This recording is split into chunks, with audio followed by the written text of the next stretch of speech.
Then Mr. Schoaf gave me probably one of the most important clues among so many things he taught me, but this was in those early days. Mr. Schoaf was very kind, but he was also very abrupt. And he had these interesting questions to ask. I'm giving him a little rundown one day on how things hadn't worked out for me. He said, Mr. Rohn, I've got the answer for you if you will listen carefully. And listen carefully I did that day and for the next 5 years. If somebody's wealthy and happy, you gotta listen. He said, Jim, I've only known you a short time. But he said, it's already my honest opinion that for things to change for you, you've got to change. That wasn't quite the answer I was looking for.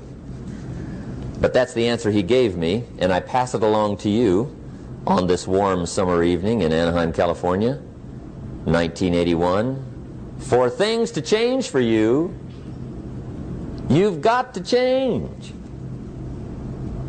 Otherwise, it isn't going to change. Before I met Mr. Schoaf, I used to say, I sure hope things will change. Right? That seemed to be my only hope. If it isn't going to change, I'm in serious trouble. And then I discovered it isn't going to change, so I'm in serious trouble.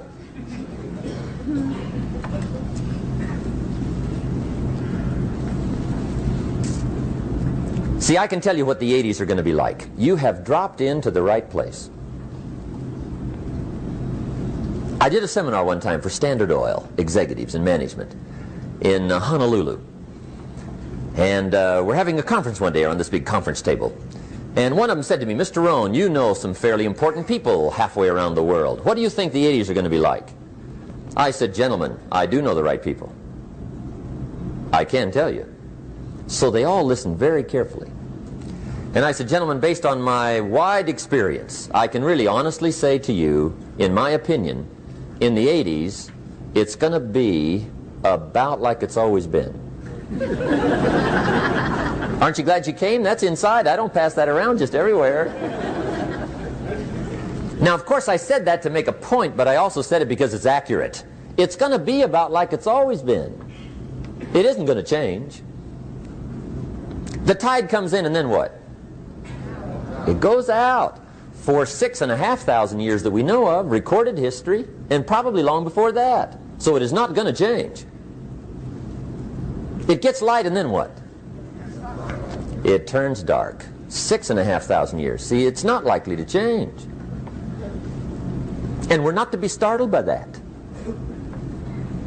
And if the sun goes down, the guy says, what's happened, what's happened? It means he hasn't been here long, I guess, right? It always goes down about this time.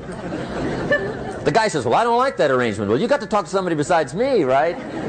It gets light, then it turns dark. In rotation, the next season after fall is what? Winter. Pray tell, how often does winter follow fall? Every year regularly for the last 6,500 that we know of. See, it is not going to change.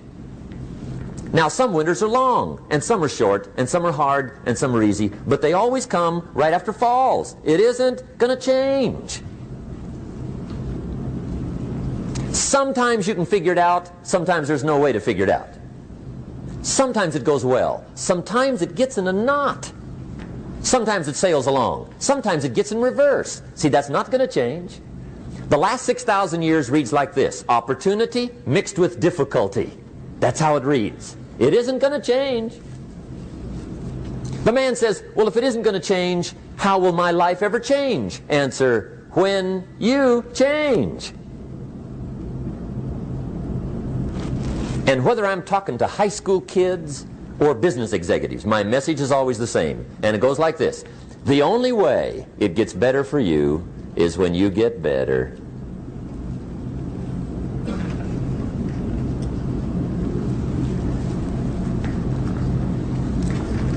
Let me give you the 4 major lessons in life to learn. Here's 4 majors. It's good to study the majors.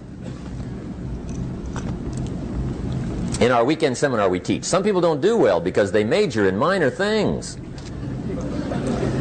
You've got to be on the lookout. At the end of every week, end of every month, you've got to check, make sure you're not spending major time on minor things. Okay, we go through that whole series. majors and minors. Now, let me give you two phrases before we get to the four majors. This will set it up and you'll see where I'm going. Two key phrases for your notes. Here's the first one. Life and business is like the changing seasons. That's the first phrase. Life and business is like the changing seasons. One of the best ways to describe life, it's like the seasons. Frank Sinatra sings, life is like the seasons. Now here's the second phrase. Very important. You cannot change the seasons, but you can change yourself.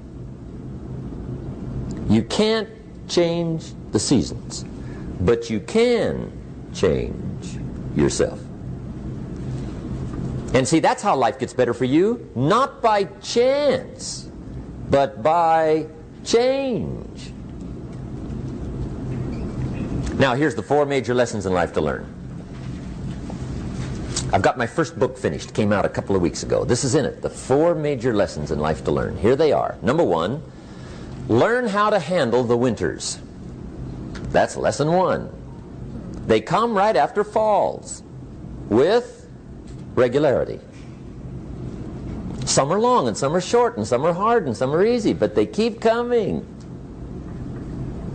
You must learn to handle the nights. They come right after days. You must learn to handle difficulty. It comes right after opportunity. You must learn to handle recessions. They always follow progressions for the last 6,000. See, it isn't going to change. The lesson you must learn is how to handle it. And there's all kinds of winters, right? The winter when you can't figure it out. The winter when it all goes smash.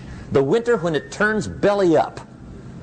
The winter when it won't work, when you've run out of money and you've got a broken heart. See, those are winter times. There's all kinds. Economic winters, social winters, personal winters. When your heart is smashed in 1,000 pieces and the nights are unusually long, your prayers seem to go no higher than your head. It's wintertime.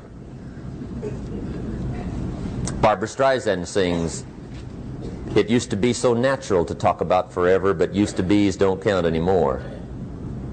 They just lay on the floor till we sweep them away. You don't sing me love songs, and you don't say you need me, and you don't bring me flowers anymore."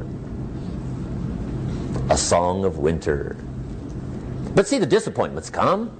Those are normal. That's part of life. But the question is, how do you handle it?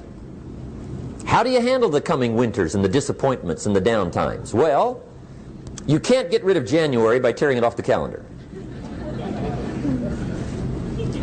But here's what you can do. You can get stronger, you can get wiser, and you can get better.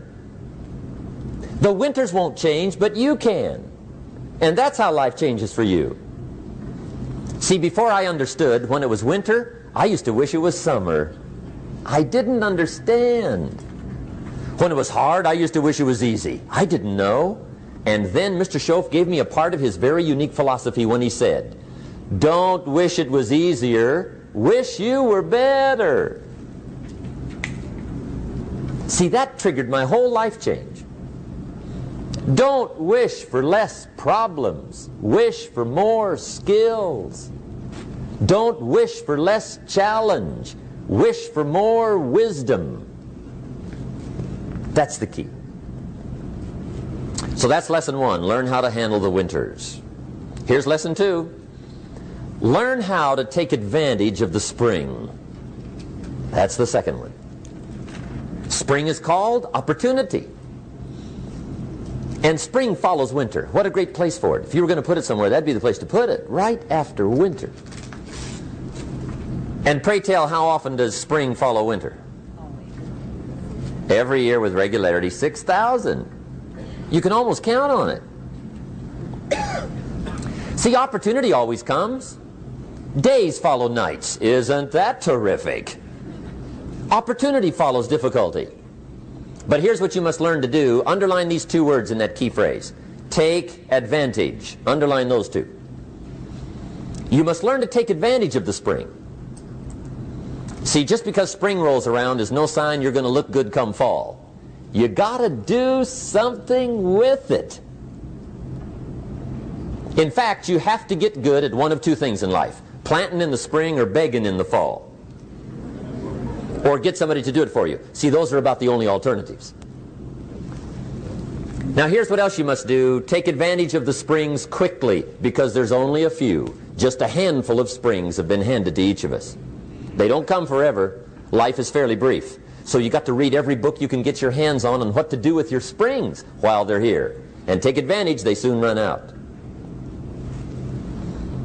The Beatles wrote, "Life is so short." And for John Lennon, it was extra short. But life is brief. Elton John sings, "She lived her life like a candle in the wind." It's brief.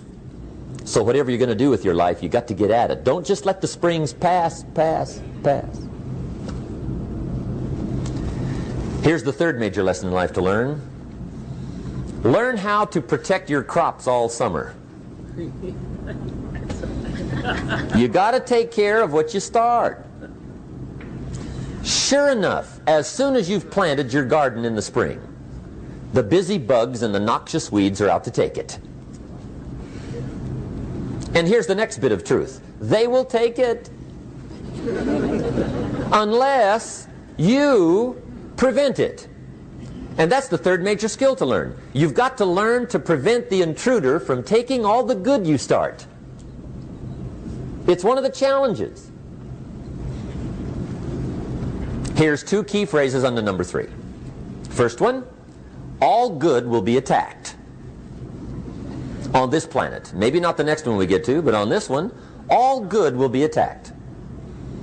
Every garden will be invaded. Not to think so is naive. And here's the second phrase. All values must be defended. Political values, social values, community values, family values, marriage values, friendship values, business values. Every garden must be tended all summer. Third major lesson. Now here's number 4. Fourth major lesson in life to learn. Learn how to reap in the fall without complaint. Learn to reap come harvest time without complaint. Take full responsibility for what happens to you. It's one of the highest forms of human maturity, accepting full responsibility. It's the day you know you've passed from childhood to adulthood, the day you accept full responsibility. And another note, learn to reap in the fall without apology. Without apology if you do well, and without complaint if you don't. That's maturity. I used to have that long list of reasons why I wasn't doing well. To explain. You got to explain, right? Otherwise you're going to look bad. I used to have this funny list called Reasons for Not Looking Good.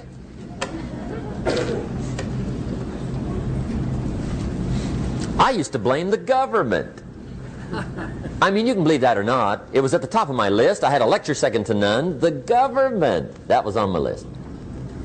I used to blame taxes. Look what you got left after they take everything. And they expect you to do well. That was on my list there.